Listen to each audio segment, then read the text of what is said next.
V, thank you so much for doing this. No problem. I'm grateful I get the privilege to do this. Oh man, I was trying to pay attention to what was happening because you were speaking at a rally, right? I spoke at two of them. I Oh, spoke at okay. one in Black Falls. Yeah. It was 2 weeks ago, and then one on Canada Day. Okay, cool. Um, So tell us about, I'm really interested in your story, your overall story, of course, but what's really like kind of motivated me to finally ask you to be on the podcast is obviously the anti-racism stuff that's going on, which I think is amazing. Like I want to see more of it, right? Like obviously we have some problems that we need to like get through. Do you want to just take it away, Matt? I would love to just hear from you. yeah,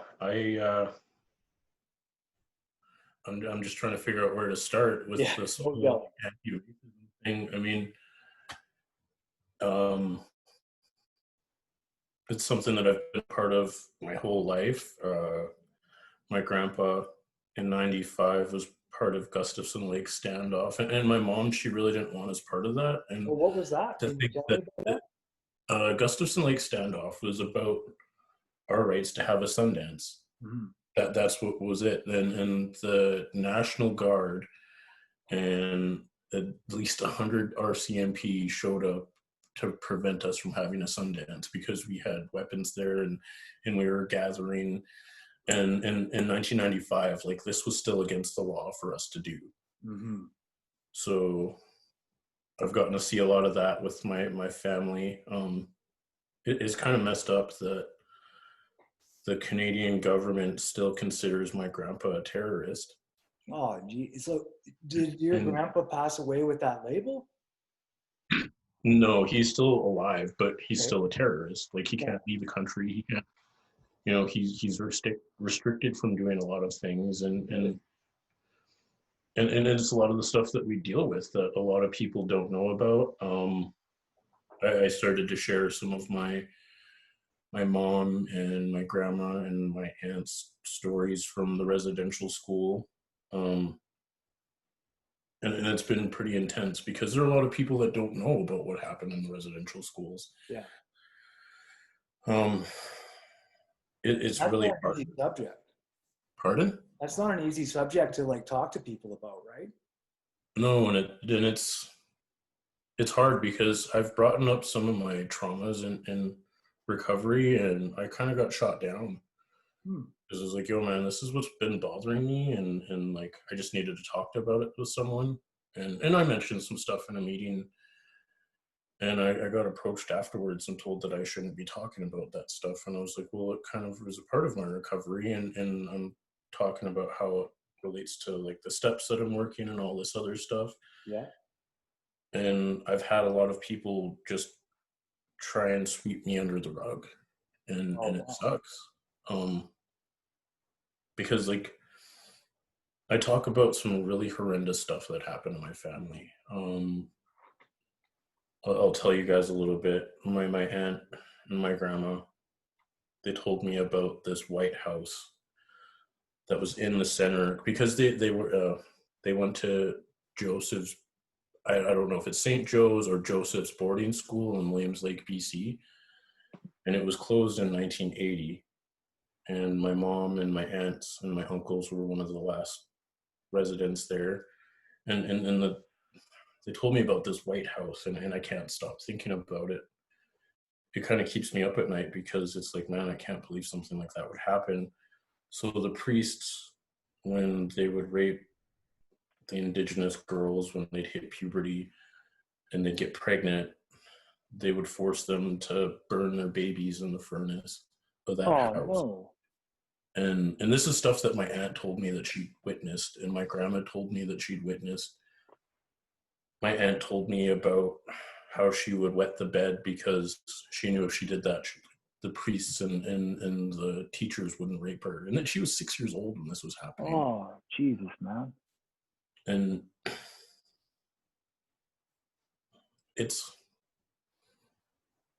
a lot of trauma that I'm dealing with as a second generation because like, my reserve is pretty broken, and not a lot of us like to talk about it. Mhm. In my community, we just kind of sweep it under the rug and we just laugh it off. Oh, And it's hard because since I've left my community and people know that, like other Indigenous people know that, I'm kind of outcasted. hmm. Like when you leave the reserve Yeah. and you like go into the city and you become urbanized, you you get outcasted. So you're dealing with all this trauma by yourself. And it's why you see a lot of Indigenous people out there just intoxicated or on drugs. And it's because a lot of them don't know how to deal with that trauma. Mm. It took me forever to deal with the trauma. Yeah. And I went to 5 treatment centers, and at every treatment center, when I tried to talk about it, I was told that I couldn't talk about it because it wasn't a Really? trauma-based treatment center. And Oh they my were all in goodness. Calgary. And that's, Yeah. they told me that I could go get outside help, but I was ready to talk about all that stuff in the moment, and to Mhm. get shut down, like it really messed with my recovery. Oh, no doubt. Um, but now that I've worked through a lot of that stuff, I understand why. I understand why people are uncomfortable with it. Like I'm not comfortable with it. There's a Yeah. lot of stuff that I've experienced that if I told some people, like I've told people and they just can't look at me the same.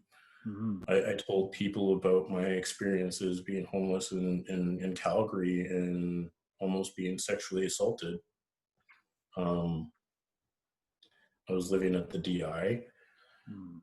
I just left the DI. When you live at the drop-in center, they kick you out early in the morning after you eat, and it's either you can Mhm. stick around and hang out there, or you can go out and panhandle or do whatever. And um,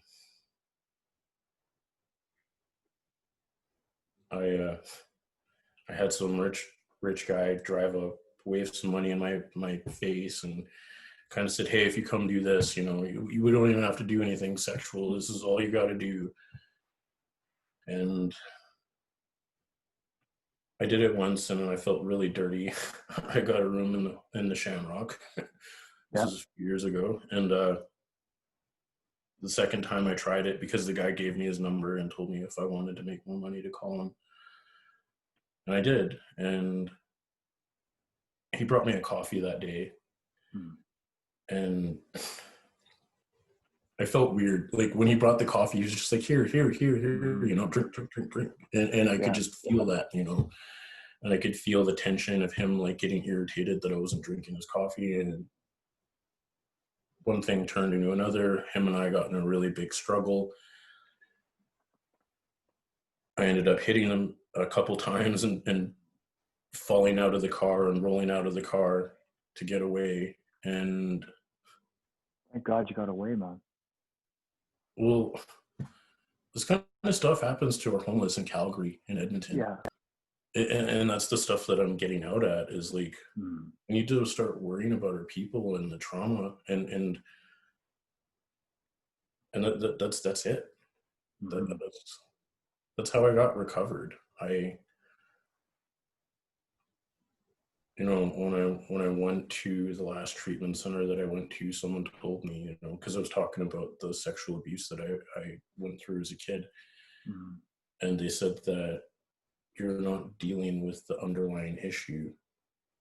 You're just lashing out at everyone. And I went to therapy, and I found out it was like I was told that it's just this little boy inside of me that's so damaged that all I do is lash out and try and hurt. And Mhm. that's what I noticed with a lot of my people, a lot of the Indigenous people, because like, yeah, some of us haven't gone through the residential schools. Like Mhm. you see a lot of it here in Alberta. A lot of people, or a lot of Indigenous people my age, they haven't experienced the schools, but maybe they're Mhm. second, third generation, so Yeah. they just grew up in really broken homes, seeing a Mhm. lot of alcoholism. um, Well, and that intergenerational trauma, right? yeah, Like, it's and it's pretty apparent, like when you walk mhm. into walk onto any reserve and you can see how run down it is and how much people take care of themselves. And it's because like nobody taught me how to live. Nobody taught my mom how to live. Nobody taught us how to live normally in today's society. So people expect us to be normal people, and they think we get all this free stuff. And I wish I knew how to live. I wish I got all that free stuff. But the one thing I wish I had the most is my language. That's Which language? shoe swap. Okay. My mom and I were talking about this because she was a little ashamed of how she was with us when we were kids, because she would yell at us in our language and she would tell us not to talk it. And she'd tell us that we weren't allowed to be res Indians. Yeah. And we always had to look like we had it together, even though my mom was an alcoholic and we dealt with a lot. We always had to keep that appearance because we're proud people. But when it comes down to language, and me and my mom were talking about was like what the schools took from us, and that's our identity. Like I can count to like 7 in my language. I can say grandpa, ba'a, grandma, ka'a, but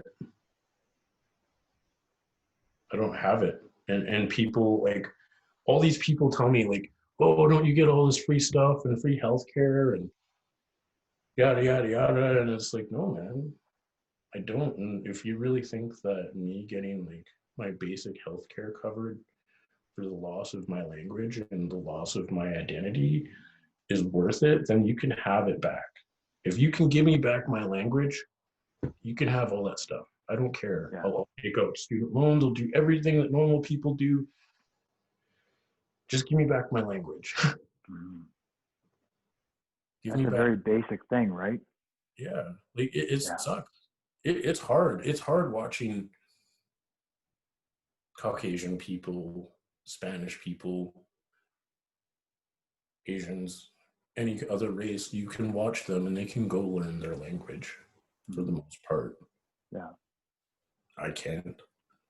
They have an app that I can download, but there are maybe 150 elders left that speak our language fluently, and there's only 6,550 shoe swap people left. Oh, wow. So,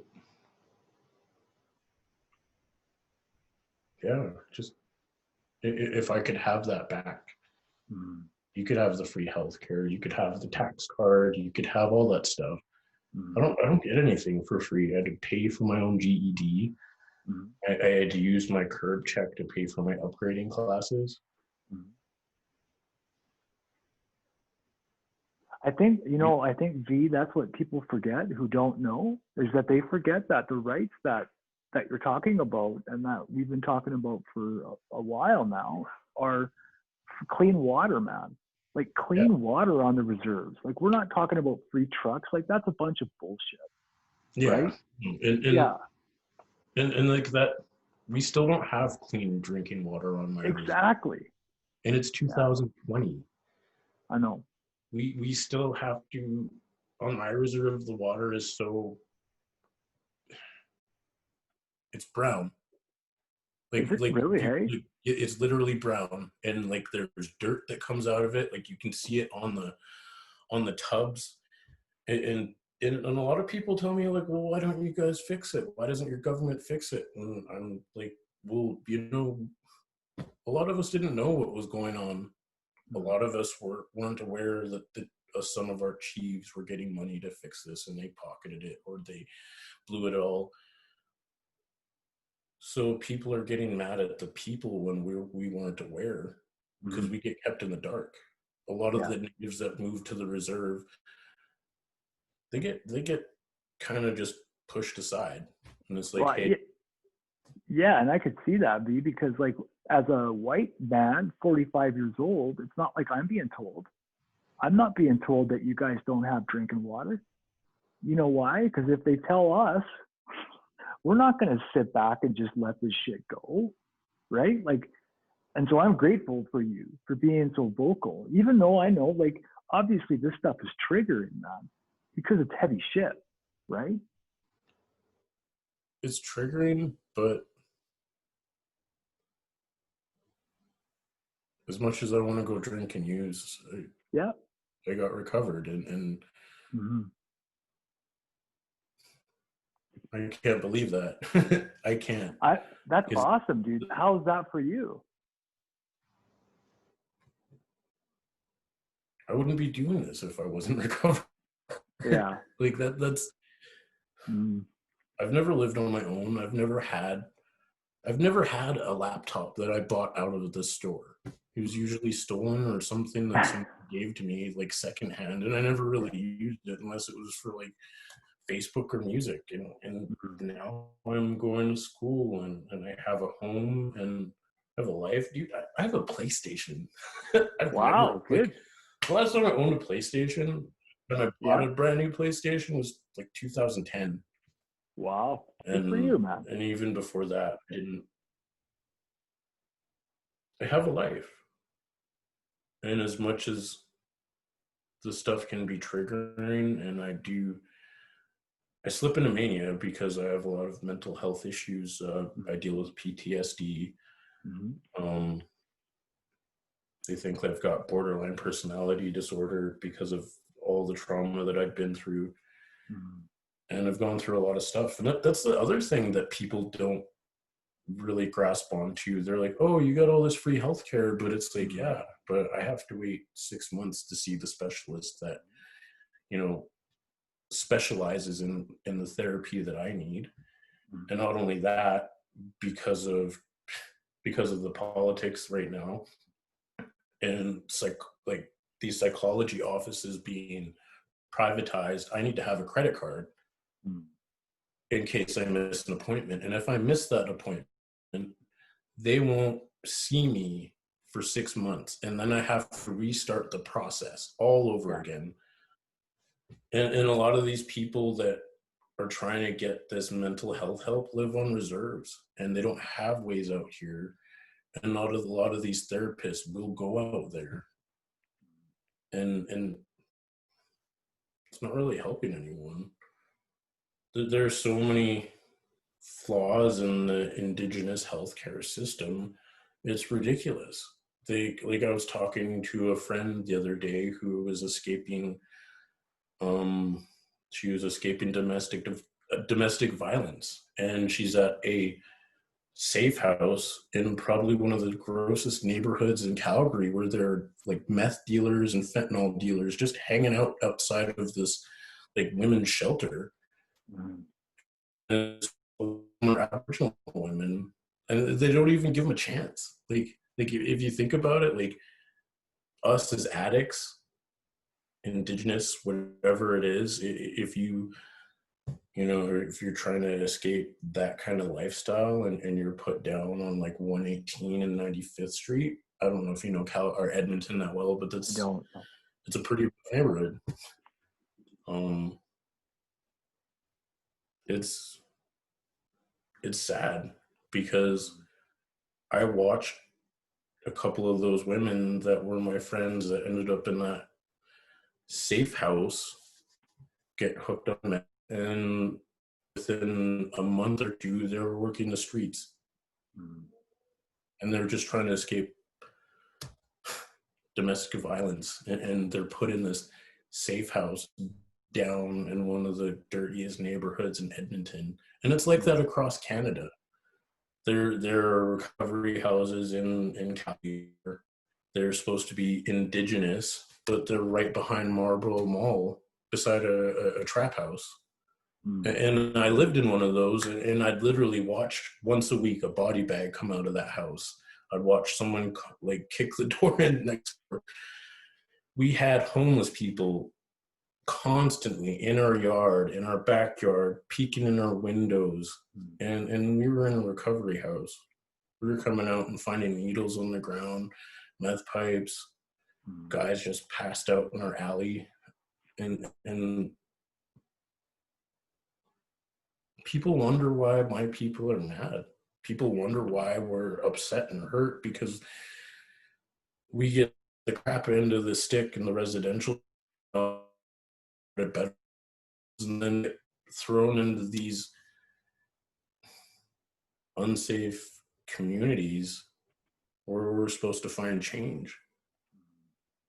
I mean, how am I going to get changed if I'm living next to a trap house, or if I'm trying to escape domestic violence and you're putting me in a home where there are meth dealers and fentanyl dealers sitting outside my front door waiting for me to come out and score. And then once they figure out, I'm hooked, they're going to front, boom. That woman owes that drug dealer a bunch of money, and then she has to work the streets because then she gets threatened and she can't go talk to the social workers because she relapsed. Like, what kind of system is that? Why aren't they taking these women out of these places? Why aren't they taking the addicts in recovery out of there and putting them somewhere safe, giving them a chance? Why are we talking about clean water in 2020? Yeah. In Canada. Mm-hmm. That's a good question, man. And the reason is because the rest of Canada. What's that? Well, I was going to say the rest of the country, they're complaining about fluoride being in the water. Mm-hmm. Fluoride. They're complaining about that. Yeah. and people are like, we'd love to have that problem. Mm-hmm. We'd love to have that problem. Clean drinking water with fluoride, water that won't turn my skin scaly dry after I use it. I'd love to have that problem on my reserve. I don't know. Yeah, especially because the water's dirty, right? Yeah, it's dirty. It's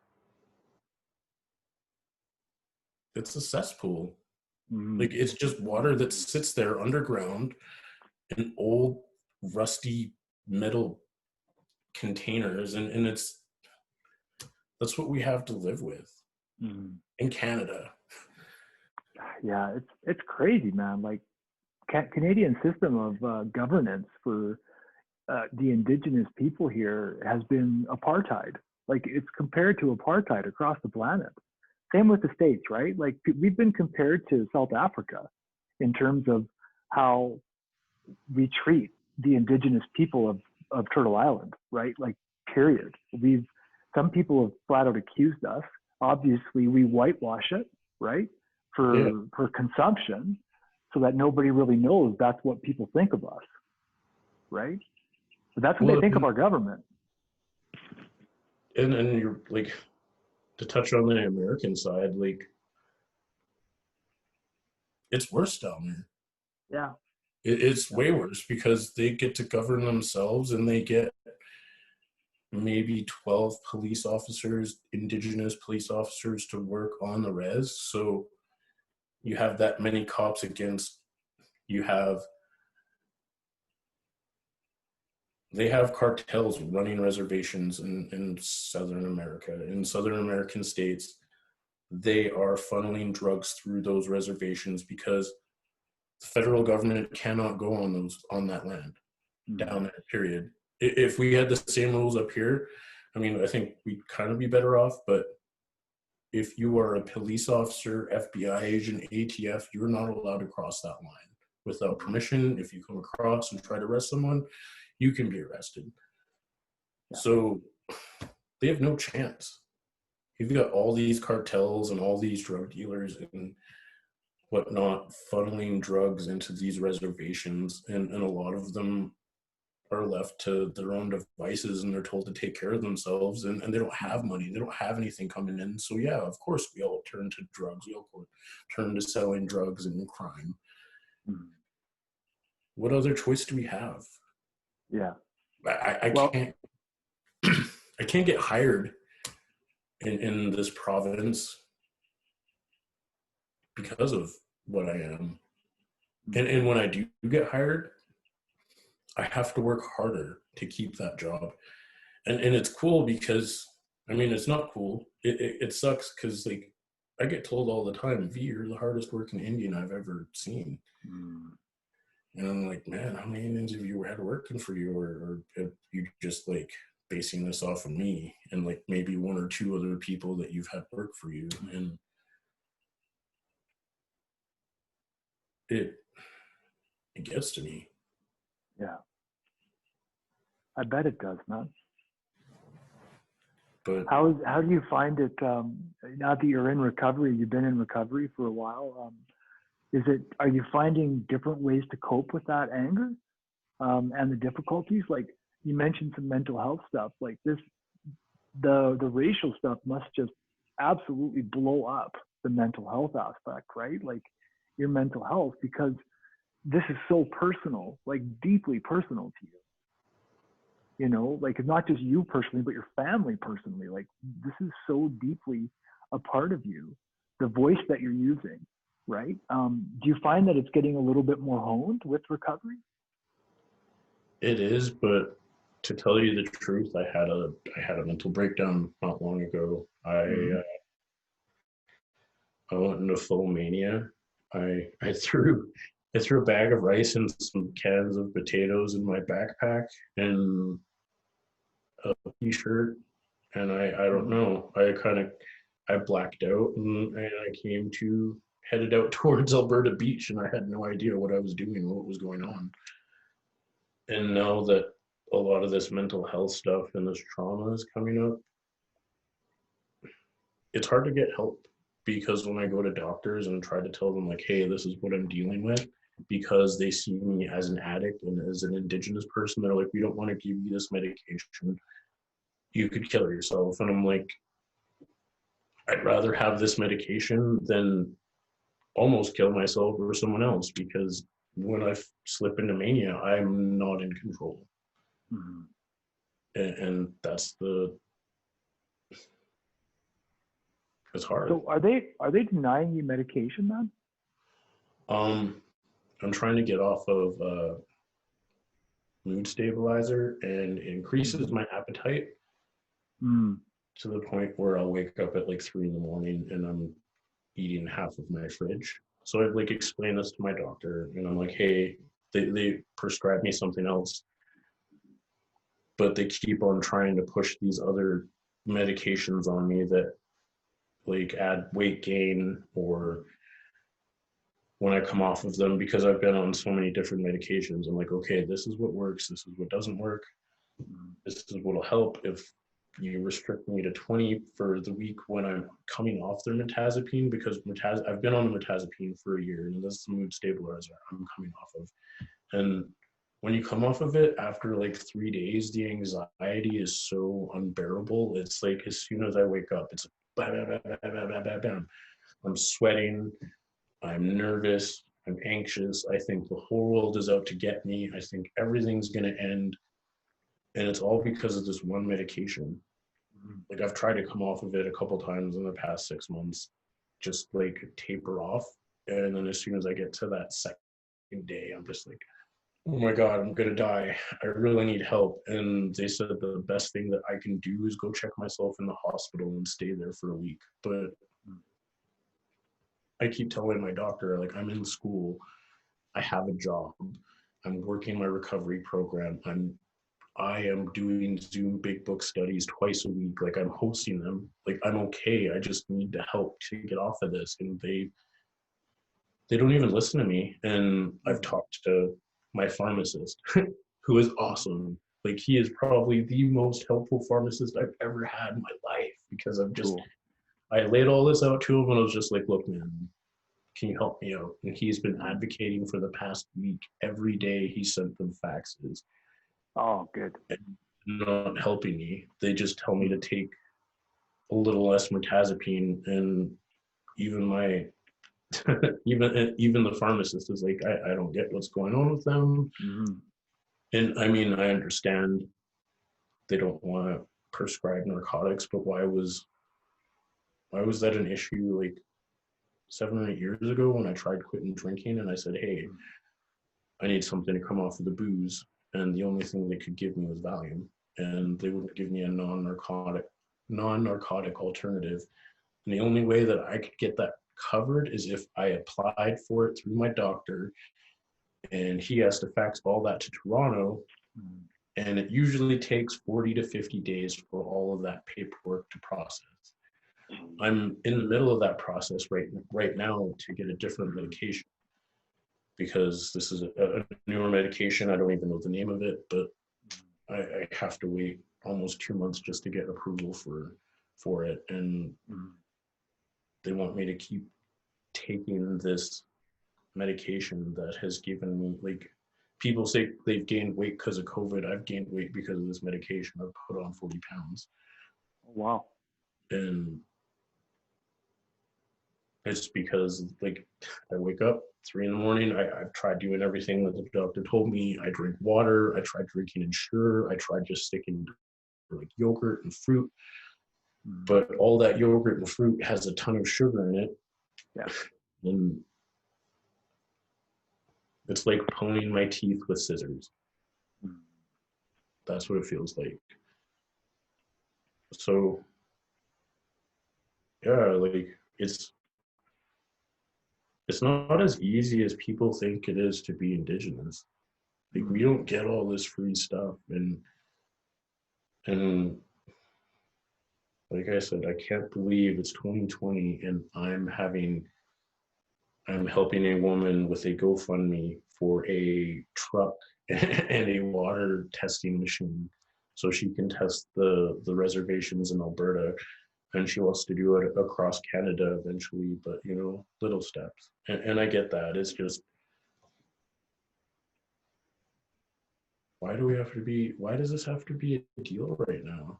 Like, why couldn't we dealt with this a long time ago? Yeah. But again, no one really knows because of these stereotypes and ideals that we get all this free stuff and we don't. And because everyone thinks we get all this free stuff, they just kind of sweep us under the rug because they're like, oh, they're Indians. They get free housing and all this stuff. No. If I apply for housing like now, I might get it in 35 years on my reserve. Maybe. Most of the reservation houses that people live in, they rent. Unless their grandparents or ancestors bought that house, the majority of them rent their houses on the res. So, who would they rent from? From the band. From the band? Okay. Yeah, everything's done through the band or band office, and because each band is different, they all get different fundings. But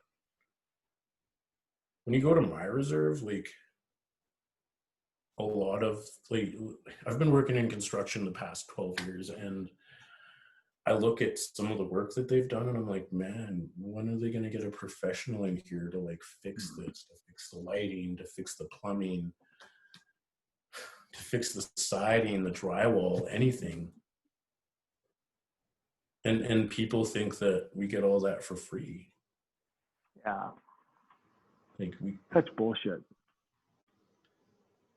And that's why I want to have my protest in August, because I really want to break these stereotypes. Yeah. So tell us about the protest in August, man. I just saw your thing today. You sent it to me. It looks interesting. I want it to be a peaceful protest. I want to let the city know that we're here and we need to be heard and recognized, and I want to share stories, but not just stories of pain, but of how we overcame things and what we need to do to change, to actually start reconciliation. Because the government has been saying, oh, we're doing all this for reconciliation, but they're not. No, they're not doing anything. They've apologized, but no one. Nothing substantial. Yeah, like, if they really want to help, if they really want to make reconciliation, stop funneling money into our corrupt band council systems, because that's a big part of it, is where it's getting funneled into these chiefs that are telling everyone what's really going on. The reason why I'm going to school is because I want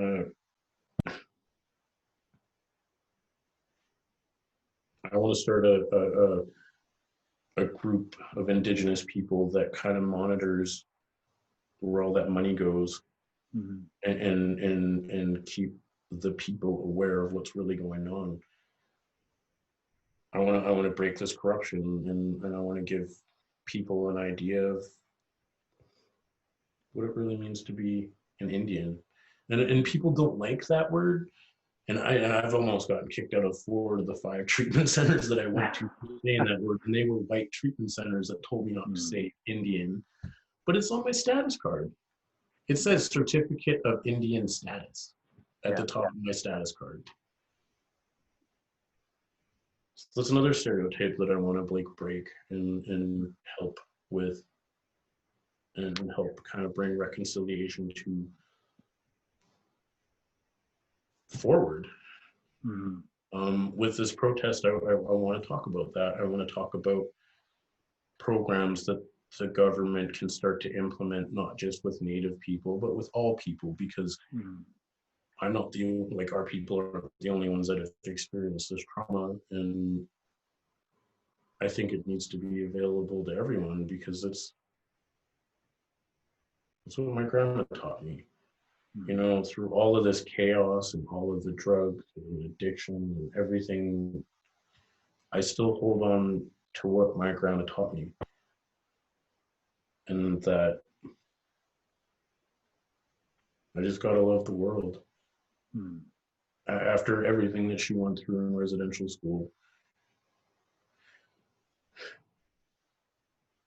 she still wanted to love.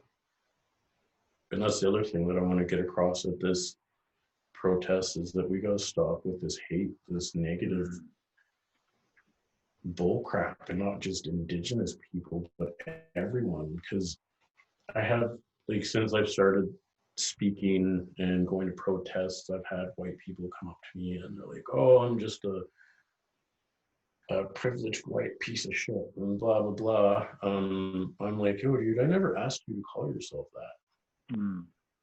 I just asked you to hear me out and hear my pain and let me know that I'm not alone, and help me figure out what we can do to make a change. I don't want you to put yourself down because you didn't know what was really going on. Yeah. That kind of negativity, it'll destroy you. Yeah. It'll eat you alive. And I've done it. That's why I became homeless. That's why I lived on the streets. That's why I did all the things I did to myself. Was because all I said to myself was, I'm just this stupid Indian, and I'm not going to be good for anything, and I might as well not even try. And I can see that we're taking a lot of white people, and it's turning them against each other when it's not needed. Yeah. I don't need you to tell me that you're a white piece of crap and whatever. No. I just want you to be like, yo, I got you.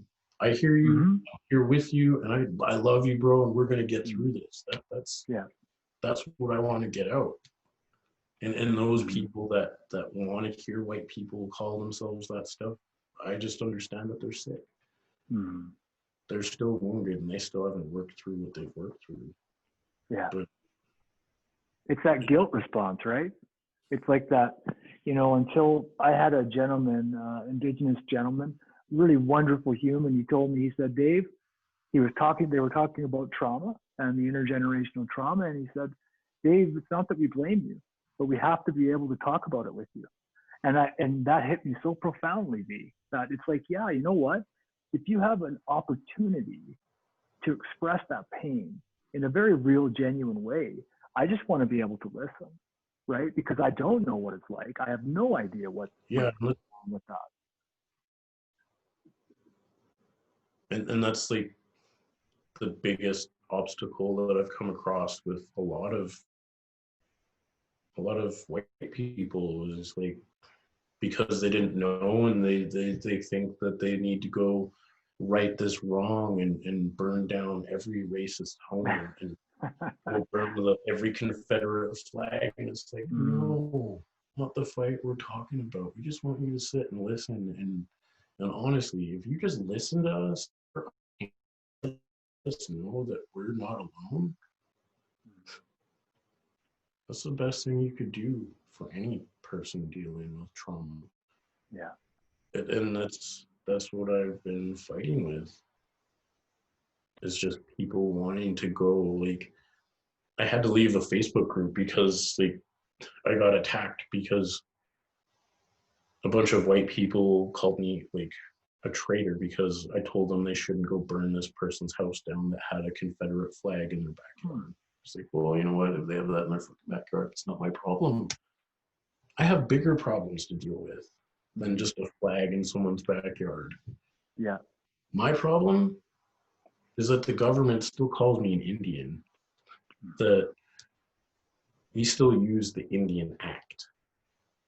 Well, I was going to mention that, dude. I was going to ask you how you feel about the Indian Act, because I think that's the first thing that needs to be destroyed. It does, because in the Indian Act, it states that we're considered subhuman or mentally handicapped. And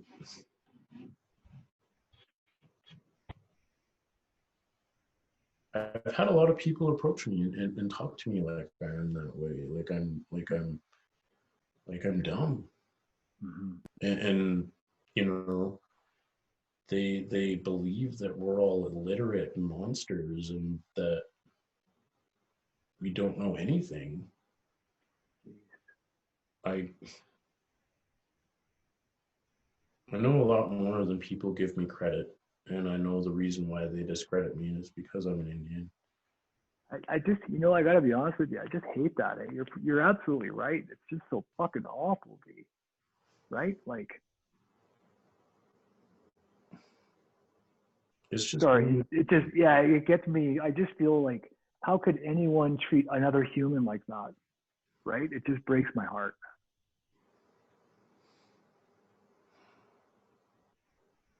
It breaks my heart, but it also reminds me, like, what was it, Bob Ross, you know, and that episode where he's painting the picture and he's talking about how we need to have the bad days to remember the good ones. And, you know, that episode's probably one of my favorites because it was right after his wife died of cancer. And he was so sad. Yeah. But it, like, I grasped onto that idea at a young age. I grasped onto that when I was 4. Like, I could feel him through the TV watching him. But that was, you know, that's what we did before school, watch Bob Ross. And I'll never forget that episode. And my whole life, I've thought that way, as like, man, no matter how much crap I've been through, and I've been through a lot, man. Like, I'll tell you some, like, one of my experiences just growing up being Indigenous and having parents that went through, the family that went through the residential school. Uncle Floyd, he passed away a few years ago, but he went through residential school and he didn't know how to deal with his trauma or his issues. He caught his wife cheating on him and he tried to kill himself. He took a gun and he put it right here and he shot his face off. Like, all of this was gone. And he lived through it. Wow. And he lived up and that was in 96. And he passed away in 2018. But having to deal with stuff like that, and not only that, we let him stay with us. When he got out of the hospital, we were living in Vancouver, and all he did was drink, and he mixed his booze with the morphine and all the other medications that they were giving him for pain. And just some of the stuff that he would say while he was blacked out drunk, he'd talk about the terrible stuff that happened to him in residential school. And he'd tell me, like, you kids have it so great today. You don't have it as half as bad as we did when we were in the schools. When I was your age, I was getting up at 5 o'clock in the morning, and I was getting raped by a priest and then forced to go cook breakfast.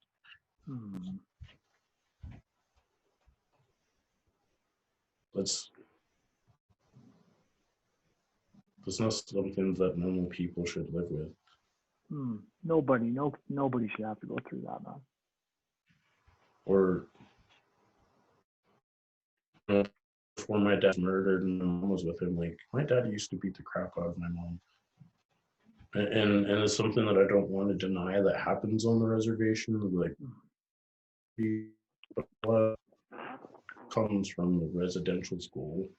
Mm-hmm. A lot of this abuse stems from that because a lot of us don't know how to deal with that kind of trauma. Yeah. And then because nobody's taught how to deal with that because like legitimately the country's saying it didn't happen, right? So there's people in the country, in the government, that try to make it seem like nothing, no big deal, right? yeah, and it sucks because a lot of people think that way. And since I've started speaking, I've had people call me a liar. Like, that's fucking awful, man. Because obviously, why would you make that shit up? yeah, I don't get that, and that's why I'm like, did you just like? Maybe they hit their head. Maybe they hit their head or something. Yeah, and not just they've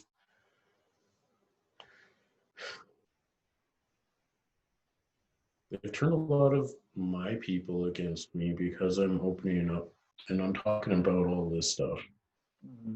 And not just me, all the other activists that are part of the groups that we don't get a whole lot of support from our people. Mm-hmm. It sucks because we're alone. Like I'm grateful for what I have, and I have all the friends and support, but the ones that mean the most to me that aren't there, that's the pain that people don't see. Yeah.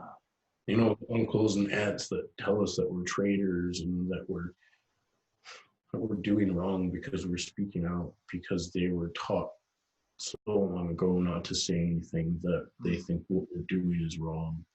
Yeah, because their resistance that they might have had was beaten out of them, was raped out of them, was taken from them. The ability to fight, right? Yeah, and not just them, but they taught that to their kids. So yeah. I have natives that are younger than me that are calling me a traitor and calling me all this stuff, and it's like, no, bro, I'm just trying to help. Like, I'm just trying to change the way the world sees us, because you know, being an Indigenous male is harder. Like, being out here on my own, everywhere I've worked, everywhere, every restaurant, every construction site, every job that I've had coworkers come up to me and openly admit that they were afraid to talk to me because I'm Indigenous. Really? Yeah. Wow. Nice. Yeah. I mean, I'm glad they were honest with you, but. Yeah, it's cool because they always like come up and they're like, hey man, I just wanted to apologize. You know, I just kind of had a judgment that you were going to be like this thug or savage, and most of the time I just kind of slough it off like it's cool. But then when I come home, I think like, man, I don't want people to be afraid of me. Yeah. That shit hurts. It does. Especially because you seem like a guy with a lot of love, man. You seem, just because you're raising your voice and you're angry, that doesn't mean you're not full of love. Because I think it's coming from a place of love. I think really that's what I see when I read your posts and I listen to you, especially now. I mean, I can sense that's where it's coming from. But going against the grain is always going to get you an outsider, right? Like, so, and that's kind of like, you and I were kind of chatting a little bit about it on the messenger, right? Because, I mean, it's no real secret that somebody called me a race traitor, like, to my face, because I refuse to only give one side of things, right? Like, I refuse to stay neutral because this is not something I can be neutral about. There's no way. Like, this is human rights. The conditions of humans in this country living under a rule of apartheid just is absolutely absurd to me that we're still here. This just boggles my mind. Yeah, and what bothers me the most is how people have just kind of been ignoring it over the past 30 years. How,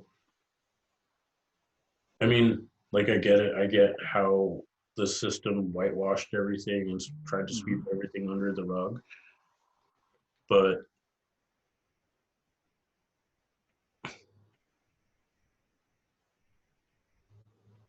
why do we keep stepping over our homeless? Why do we keep ignoring our murdered and missing Indigenous women? The majority of them were sex workers, and a lot of them, I go talk to them because I care about them. I go offer them smokes and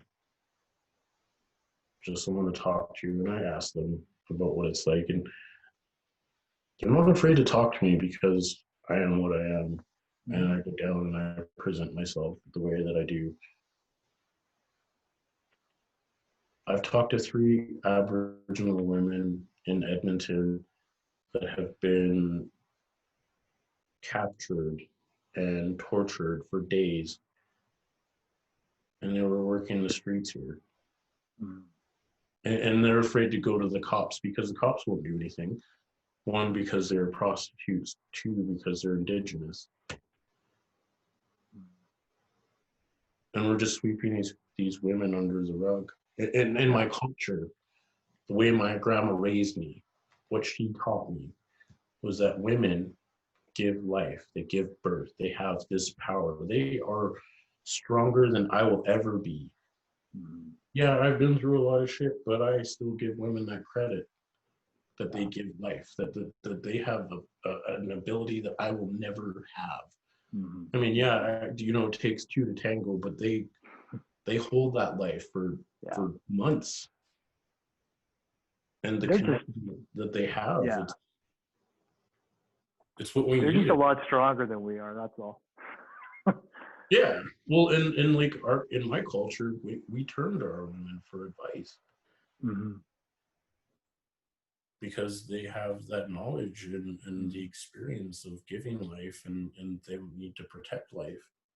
Yeah, and then that's what a lot of it was about, was just finding ways of protecting life and giving it, and working together as a community. We work together as a community, but my grandma taught me that I need to rely on the women in my life, and I have. I was raised by a lot of women, and like, that's how our communities work. Like, that's, my grandpa talked, he took us out hunting, fishing, we did all that stuff, but the women did the most of the work. Yeah. They made sure we got school fed, they took care of everyone during gatherings, powwows, funerals. Man, we were just kind of there to like make sure we got the meat and everything else taken care of, but women did most of the work, and I watched the women in my family do most of the work, so I have that respect for them. And it sucks because I've had some North American women take advantage of that because I believe so strongly in that.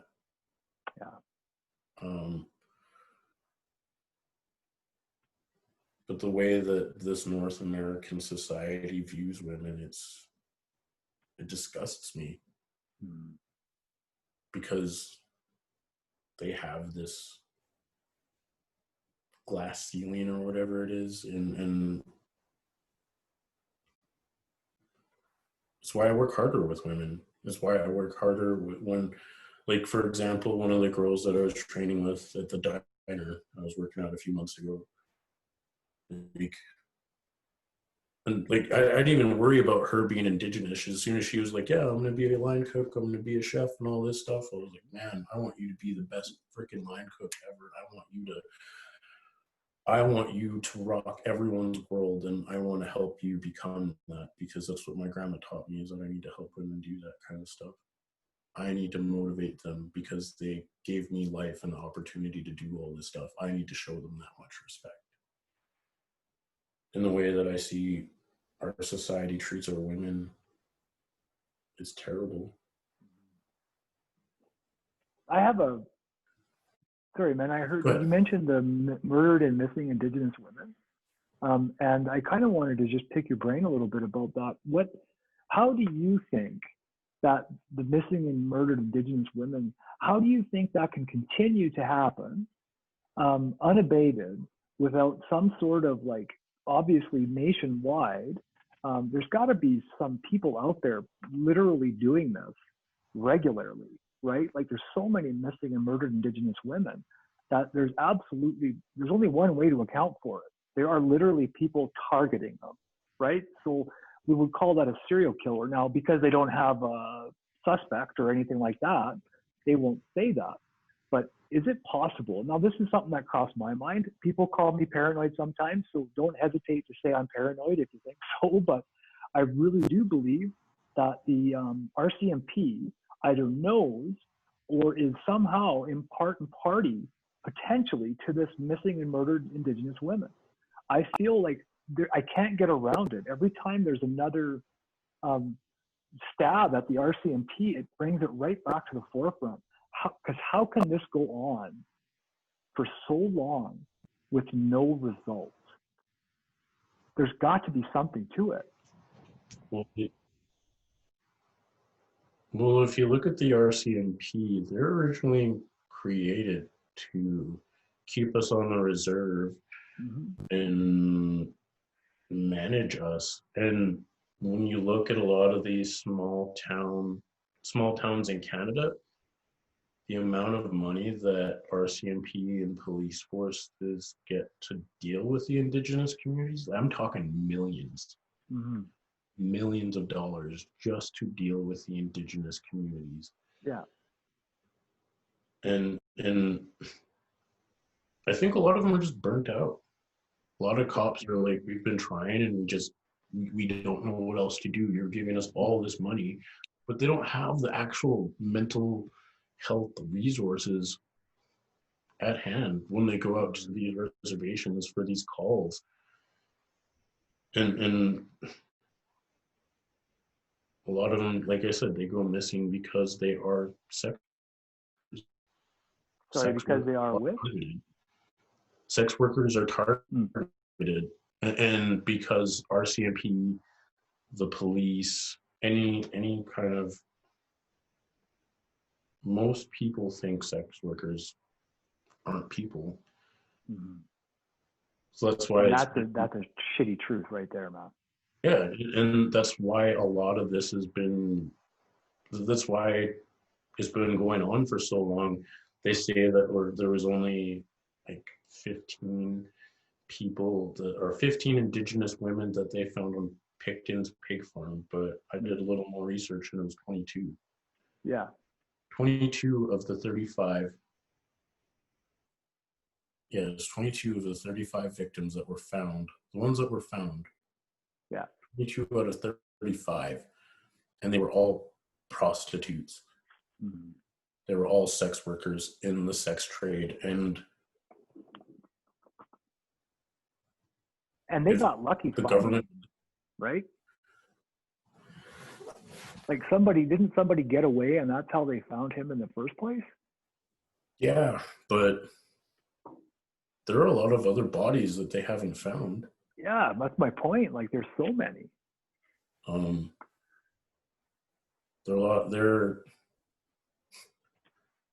can think of 4 women from my band alone that have been missing since 1999. Really? Jesus, yeah. Man. I mean, I know there's so many, right? Like, that's what makes me think there's got to be, and I don't want to come across like a conspiracy theorist, of course, but there's something going on. Because how are we missing this? If the RCMP is the great law enforcement agency they claim to be, how are they missing? Well, they're obviously doing it on purpose, is what I'm thinking. Because I don't believe they're stupid, not at all. I believe this is calculated to some extent. It has to be.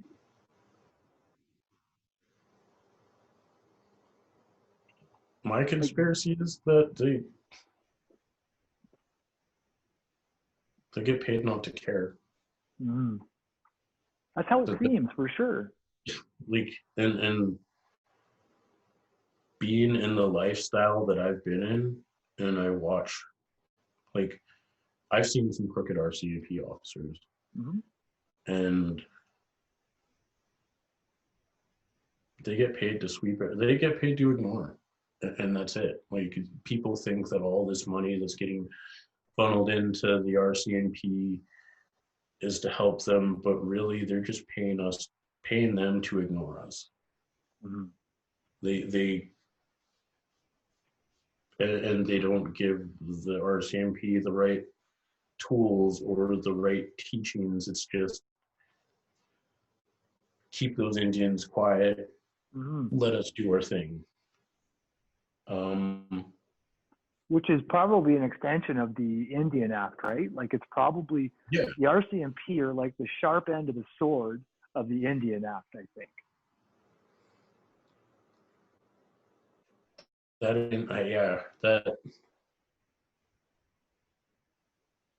That's the truth. It When sure it seems comes like it, to man. Yeah. social workers dealing with us, cops, any sort of government dealing with us, they're kind of, everything roots back to the Indian Act. If it's Mm-hmm. some law to do with us and preventing us from doing something, or privileging us into something, it's because of the Indian Act. Yeah. And I think a lot of people, man, you could tell me what you think of this, but I thought about this. Well, I thought about this for a while. Every time the government or whatever gives money to the reserves, all it does is create enemies out of the rest of the country, right? So our governments have this nasty habit of just throwing money at fucking problems anyway. So in this case, though, the money that they're giving to reserves that you mentioned some chiefs who might have been unsavory, didn't manage the money well.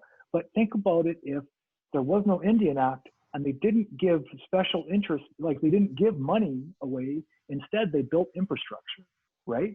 Instead of giving money and getting the rest of the country mad, right? Because I mean, most of the people who think that Indigenous people in Canada get things for free, get a whole bunch of stuff for free, they have no idea that they don't have clean drinking water. They have no idea. I can almost assure you of it, except for maybe in the last couple of years when this has become more and more in the news, right? I can guarantee that they weren't thinking that Standing Rock was about water, right?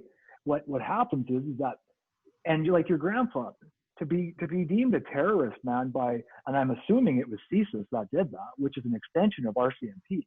So again, it's like, how can we grind out the wonderful culture of all the Indigenous people in North America and still save some face, right? That's what I see them trying to do. They're basically trying to save face by giving money, which they know will turn a good portion of the country against the Indigenous population, right? I mean, how could it not? If you're a reasonably ignorant human, and all you hear is the government gave this band so many millions, right? You're not able to understand that really that's why they did it. They almost gave the money so that they could get the support of the non-Indigenous people, right?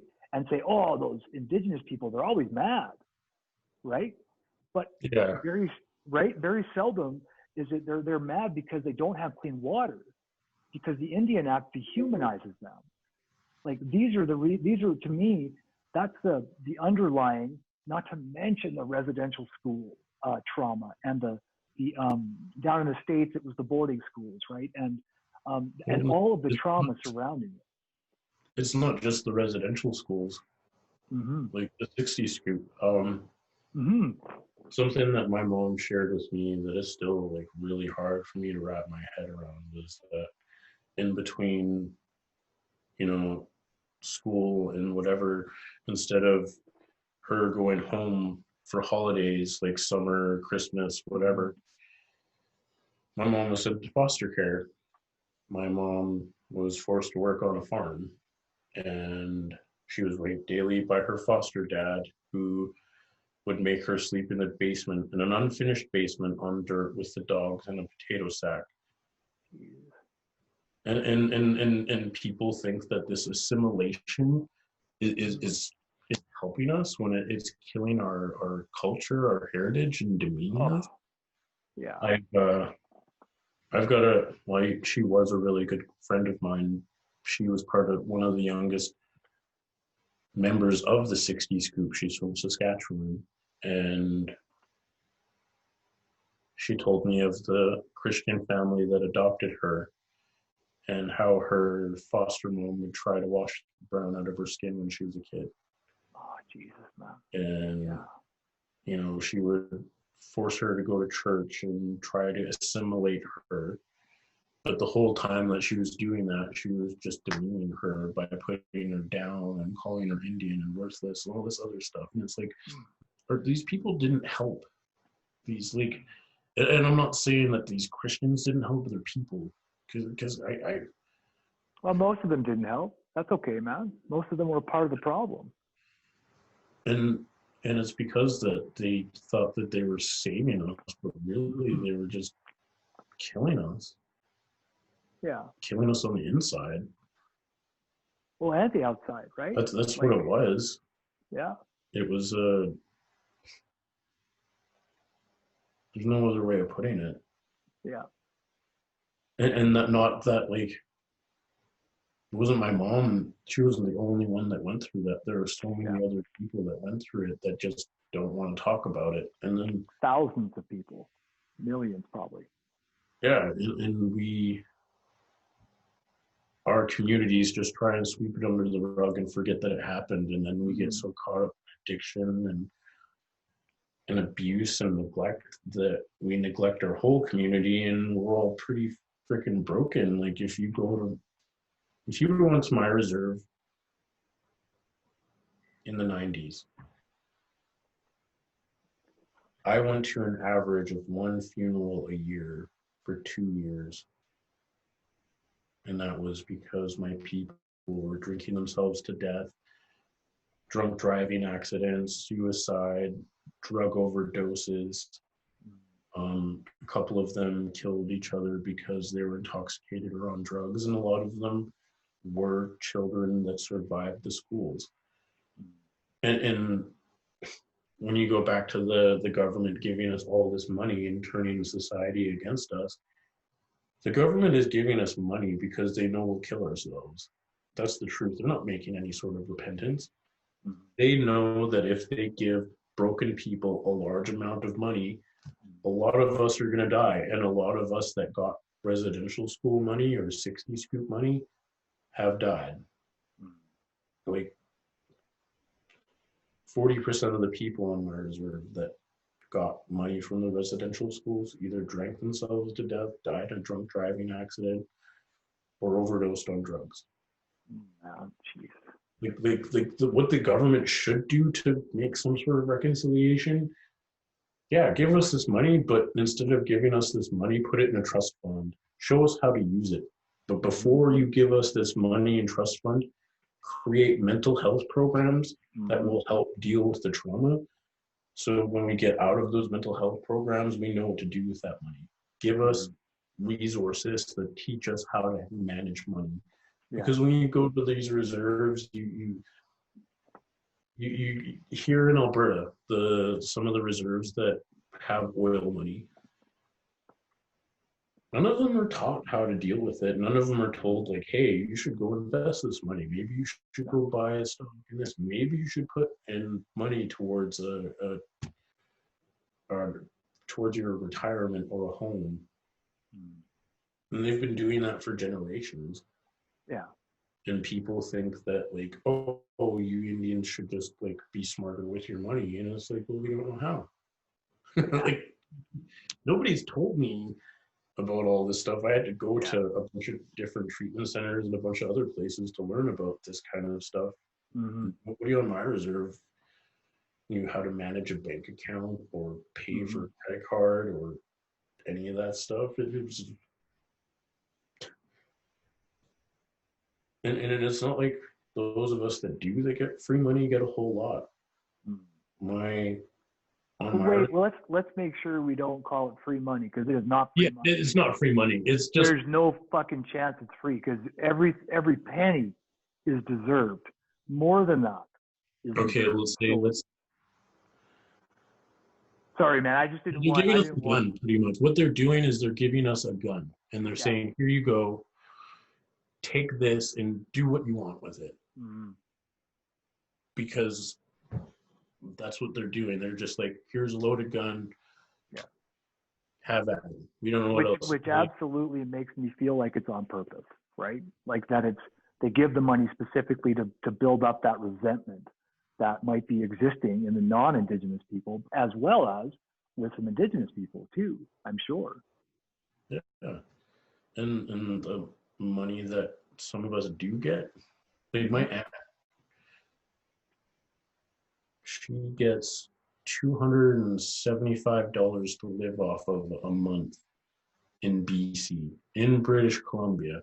So you got to remember, British Columbia has provincial tax and government tax. So if she's not shopping for stuff on the reserve, the amount of tax that she's paying on everything, she's not getting enough to survive. Mm-hmm. And a lot of Indigenous people on reserves in Canada are like that.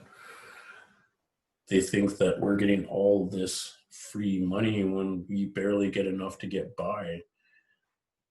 And then those of us that figure out that we need to work or hustle or do whatever to get by, they think that we're getting all this for free. And I've had Easterners approach me and tell me that they thought that, all natives were the same because they saw like these Eastern tribes. They're getting taken care of for the most part. There's some tribes out there that I don't agree with, but for the most part, they were taken care of. Or they got on the hustle.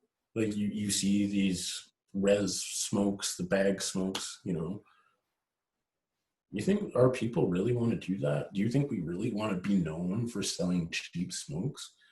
No. It sucks being known for that, I don't want to be known for cheap cigarettes. That's gross.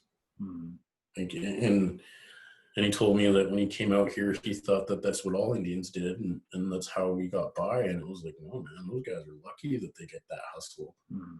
And that's what it is. It's a hustle. It's not something that we want to go out and do about, because tobacco is sacred to us. Yeah. For me to go out and sell tobacco like that is disrespectful to my culture. Mm-hmm. But we do what we got to do to survive. And I had to explain to him that. I was like, yo, man, those natives that have that stuff, like, I'm pretty sure like some of them don't sleep that great at night because they're like, man, I'm the cheap smoke guy. Mm-hmm.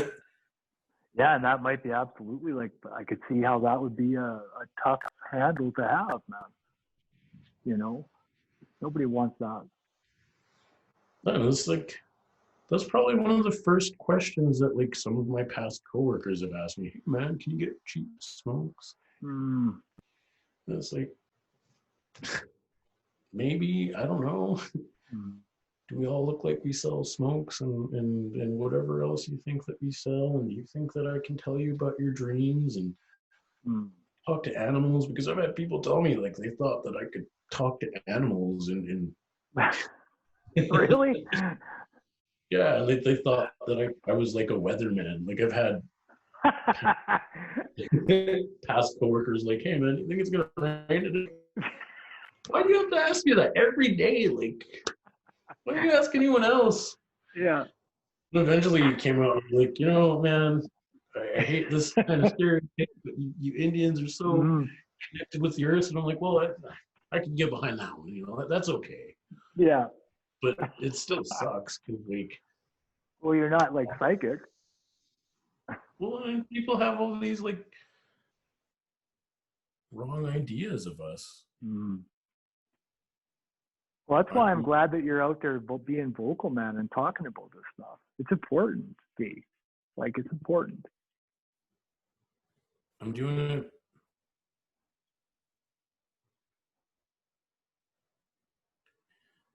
I'm doing it for the women in my family, Mm. for my grandma, for my Auntie Charlotte, for my mom, my Granny Josephine, my Auntie Betty, my Auntie Spick, my Auntie Slug, all the women that were in residential that taught me how to love. That's why I do it. Mm. Because they taught me how to love, and I want to teach everyone else the same thing. I mean, don't get me wrong. I have my days where I lose my shit, and I freak out on people in comments on Facebook, or I freak out. I freaked out on a rock the other day. It wasn't even like that stupid meme, you know, stupid fucking rock. Like, it was just there, and I had to go run and kick it. And I was like, you know, I'm human, and I have man. those, and that's the other hard part about doing this, because a lot of people see me come up and they see me present myself, and I'm a pretty peaceful dude, but I'm still human. And when I get pushed to certain limits, yeah, I'm gonna fucking freak out. I'm gonna say stuff that I don't mean, because I'm relearning how to deal with things. I'm 3 years in recovery almost, and Congrats, man. I'm finally learning to I'm finally learning to wipe my own ass and lift up the toilet seat, if you know what I'm saying. It's not like that's the actual, you know, but it's I'm learning how to be an adult again, Yep. and deal with life on life's terms. And there are a lot of people out there in recovery that had that kind of stuff to begin with. Yeah. And you're having to learn a whole bunch. Yeah, and people think that, you know, us as Indigenous people, when we're coming out of all that we're like, yeah, we're stronger and we're more resilient, but we're pretty freaking sensitive. Mm-hmm. I am a sensitive dude. Yeah.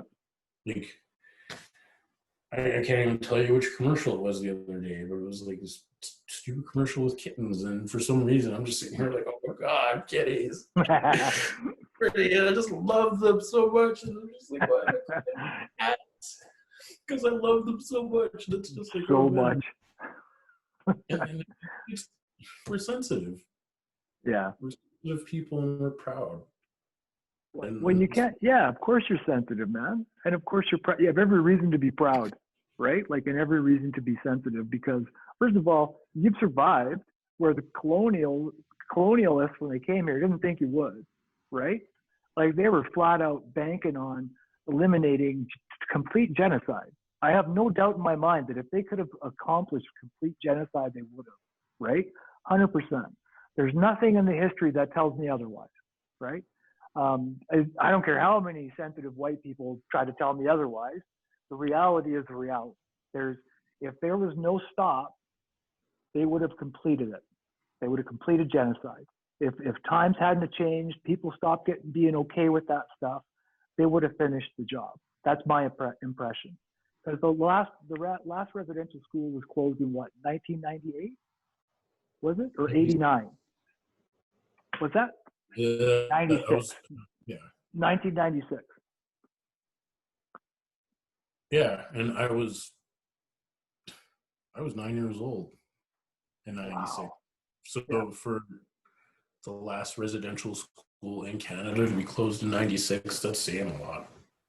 Right? It is. I had no idea, man, that it was that recent. The one that my family went through was closed in 1980. 1980? They demolished it because they didn't want to remember it. Like, it was on the reservation that I grew up on, Sugarcane.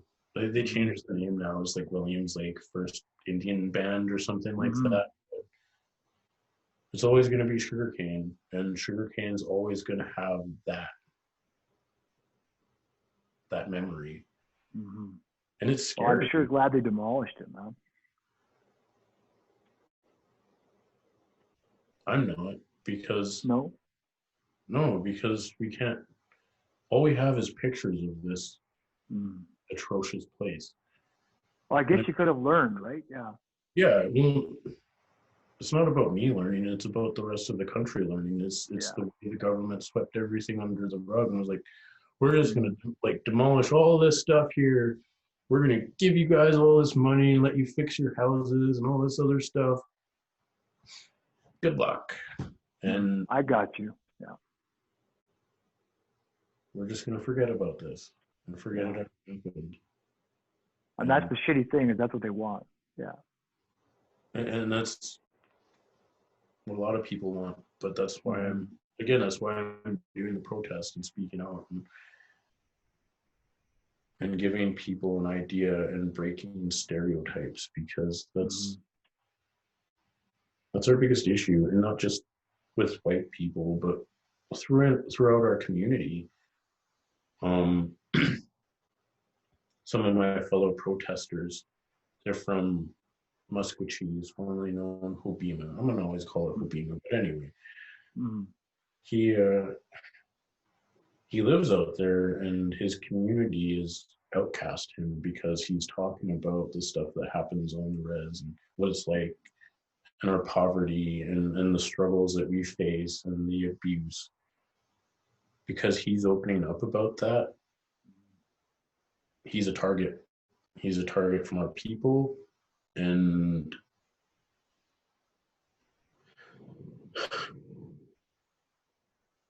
I want to break those barriers. I want to break those barriers between my people, because, like, man, like Pac said, we need to make changes.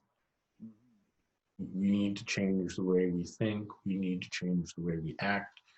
We need to change the way we love each other, because we're not loving each other in our communities. We're just misplacing hate. It's all misplaced hate. Yeah, you said it so well, man, when you're talking about how your mom's taught you to love, right? Like, some people didn't have that.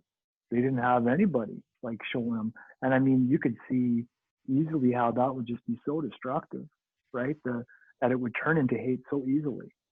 You know, I don't blame anyone for that, because it's a natural repercussion of how Indigenous people have been treated. It's a natural repercussion to be angry. Like, and frankly, until everyone can be open and we can heal together, it's going to be really hard to get rid of that anger and that hate from both sides, right? From all sides. And that's something that, like, I'm glad that you mentioned that, because not all natives have what I have. You know, not all of them have that family aspect that I have, even though, like, we went through our traumas. We still had each other. And, you know, talking to other Indigenous people that tell me, like, man, you know, we had the drunken mom, aunts and uncles and whatever, but we didn't have the kind of love that you had. You know? Like, I see that a lot on the reservations out here. It's just, they're so broken and there's so much abuse. So, like, yeah, I get why some of them lash out at me and some of them don't like me, because they're jealous. Well, and maybe they're just not at that same place in healing that you're at, right? Where you're wanting to turn this into love because you know that's the answer, right? Like, I mean, love is the only thing that can beat hate, right? Well, yeah, and I think that's just what builds the animosity between different natives, is that those of us that have had it really rough, that don't have the stuff that other people have, we're just like, screw you. Yeah. I don't want anything to do with you. Because it must be so hard to see that, right? Yeah. When the person hasn't had that. Or I've had them, like, latch on to me and just try and, like, get that from me. And it's like, dude, I can do the best I can to love you that way, but a lot of them are so wounded when I even come and try and give them any kind of love. They just explode and they're like, oh my God, this is too much. I don't know what's going on. And I've done the same thing. And Yeah.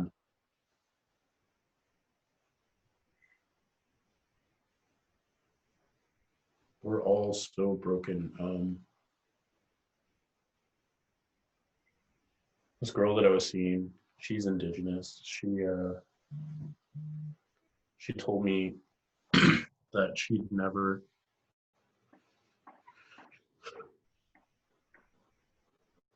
her family didn't love her like mine. And just seeing that in other reservations and other Indigenous people out here, it just really puts the nail in the coffin for like the way we're suffering from residential schools and just what happened to our society and culture. Yeah. We can't love each other the way that we used to. We can't believe the way that we used to. And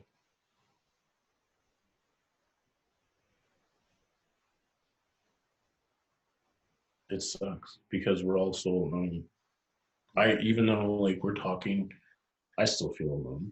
Even though I go to these protests and I go to meetings, when I'm in the meeting, I still feel alone. I still feel like I don't belong. And I still feel like I don't belong to my people. I've found some belonging in the recovery community, but even then, like I've talked to other Indigenous people in the rooms and they all express the same feeling. Like, it doesn't matter how many meetings we go to, how many churches we go to, and how many people say that we love you, man. We still don't feel that love because we don't have that love for ourselves because that's what the schools took from us. Like I still struggle with being angry towards my people when I see them out on the streets and drunk and high and doing stuff that they shouldn't be doing. I get caught up in that self-hate.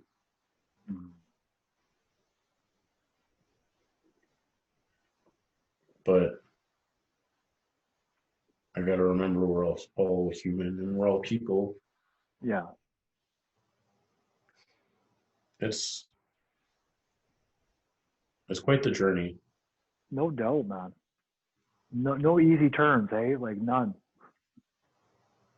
No, but if I keep pushing through, things will change. Agreed. That's the biggest reason why I want to have this protest. That's why I want to get our voices heard. Mm-hmm. Because I've had so many people approach me and they're like, we didn't know about residential schools and we lived because you can go on Google and you can find where all the residential schools were in Canada. Mm-hmm. And a lot of these people are like, yeah, man, we just thought you guys were all like savages. Just plain and simple. They're like, we thought you guys were like just some really hard people, but they didn't understand how hard up we'd been done by. And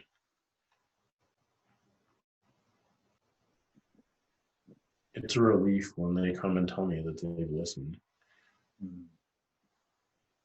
It's been pretty hard though, because as soon as I'm done speaking at a protest, I want to like beeline it through like out of there, but I have all the up and trying to hug me when I just want to be like, I let out way too much mental and emotional stuff. You guys need to stay away, but then I can't be all like going crazy in front of people. I need to keep my composure and like, okay, I'm back. Breathing, we're hugging people, everything's good, but it's scary, dude. Yeah, I bet it is, man. Like, hey, we're running out of time here. I wish we had all night for you, man. I really, from the bottom of my heart, thank you for coming on here and being so open. You're the protest you're trying. What are you trying to organize for August? Protest? Yeah, it's a peaceful protest. It's to give the country and the city an idea of what they can do to start actually reconciling for what has happened. We want to give the community and the country an idea of programs that they can create, and I want to break stereotypes so people will stop thinking we get all this free stuff and stop being afraid of us. Because nice. we're human, and we just want to be loved and cared for like the next person. And do you have a date yet, or? Yeah, Saturday the 15th of August? Yeah. Okay. And from what time till when and where? It's going to be at Edmonton at the legislature. Right at the now, which? At the Edmonton legislature. Okay. Right now, I've got me and 4 other speakers. We're trying to get Chubby Cree in. I don't know if you've heard Chubby Cree. I haven't, no. He, back during the pipeline protests and during Wet'suwet'en a couple months ago, he was on the news and he had sung, I can't remember the name of the song, but he's like a 10-year-old kid who's got like an amazing, powerful voice. Wow. And he's 10 years old. This kid can sing. And we're trying to get him and some other people to join. Right now it's all kind of in the works, but the people that I have speaking are just going to address all the stuff that I was talking about. And we're looking for Indigenous members of the LGBTQ community, so they can talk about just their experiences and things that we can do as a community together to make change. Because awesome. That's what this is all about, is making change. Okay. And so sorry, go ahead, man. I'm sorry. I was going to say, not just for Indigenous people, but for all people. Because we care about everyone. I definitely feel that from you, man. I do. I feel that you do care about everybody. That you're for all people. And I really appreciate that about the way you talk and how you present it. V, again, thank you so much, man. I cannot repay you. If I think of a way, I will. But as of right now, I just can't repay you, man. I really appreciate you, man, for doing this. Thank you. No problem. Thanks for having me. Dude, it was our pleasure, honestly. Yeah. Thank you, sir. No problem. Okay, I'll talk to you soon, eh?